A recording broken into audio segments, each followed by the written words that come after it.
Now, of course, it's that time on a Tuesday afternoon when we talk sex and relationships, and I'm joined now by David Kavanagh, who is our relationship expert.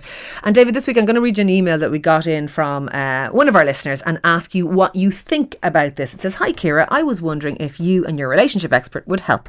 My girlfriend and I have mostly a great relationship, but we fall out a lot over the housework. We moved in together about 9 months ago and it has become a bugbear in our relationship. She gets mad at me when I don't do what she considers my fair share, but she seems to expect me to mind read what needs to be done. I ask her just to tell me what she wants doing, and she says that makes her feel like my mam, and I should know from common sense. Also, when she does tell me what to do, she gets annoyed if I don't do it straight away or if I put it on the long finger.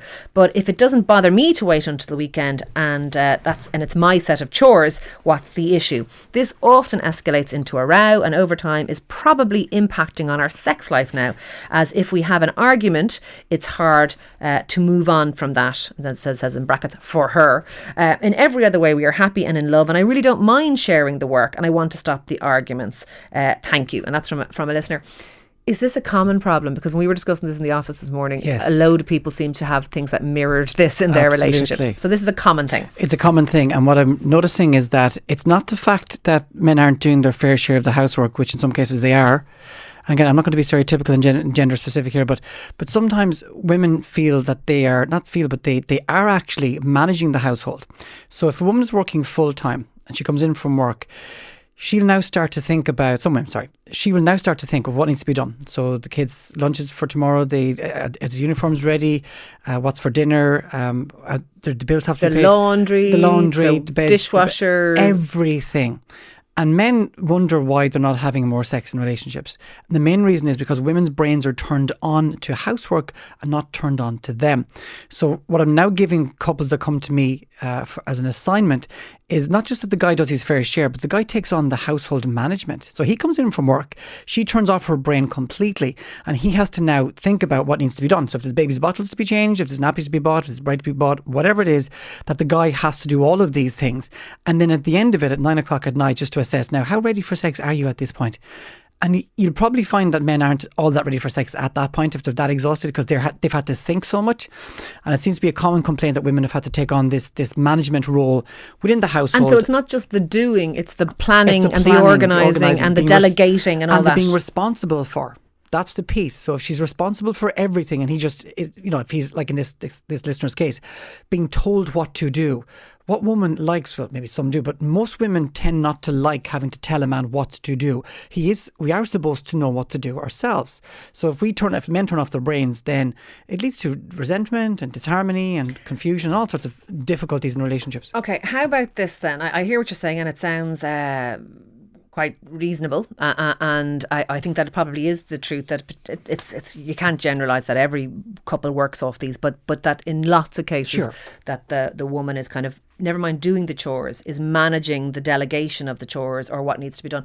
Why don't they just put up a checklist on the fridge and say every week there's laundry, there's hoovering, there's I don't know what, there's dishwashers, there's cat litter, there's, everyone has a different set of things, there's all the things that need to be done, and just mark off whose jobs they are. And absolutely. And then nobody is delegating to anybody, nobody's telling anyone what to do. You have your jobs, somebody else has their jobs. Get on with it and don't talk about it anymore because it's boring. Yes, and I take it one step further with the people that come to me for therapy, because I say to them, well, what are the list of chores that you don't mind doing? Like, for example, maybe, like, I quite enjoy doing ironing, for example. I think it's fine. And washing floors, I'm not so big on washing floors. So if you have a list of the things that you love to do or you like doing or that you don't care so much about doing, have that list out there, and you have your list and she has her list, as the case may be, and then you have a medium list, a middle list, whereby, I don't really like this, but I can do it at a push. And you break it down that way, and then you look at frequency. So how often do you think the bathroom needs to be cleaned? Some people like it to be kind of cleaned every 2 days, every week, every fortnight, every month.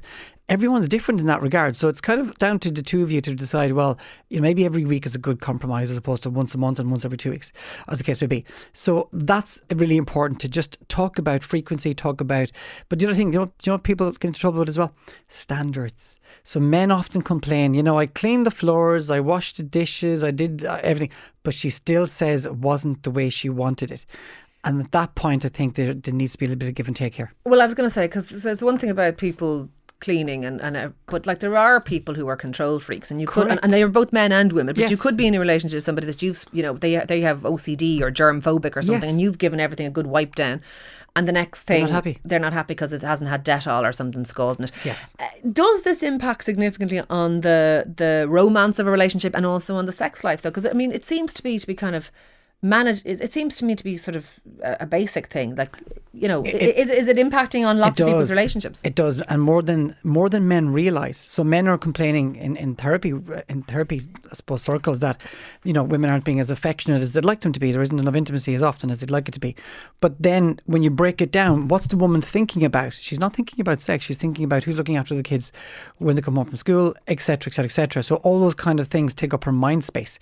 Her brain just doesn't have the ability to think about sex at that point. All right, so what boils down to, if you want sex, do the dishwasher, wash the floor. Without having to be told. No, it needs to be done in advance. Who said romance is dead? Thank you for that. Indeed, that is David Kavanagh. More top advice next week on Tuesday in our relationship slot.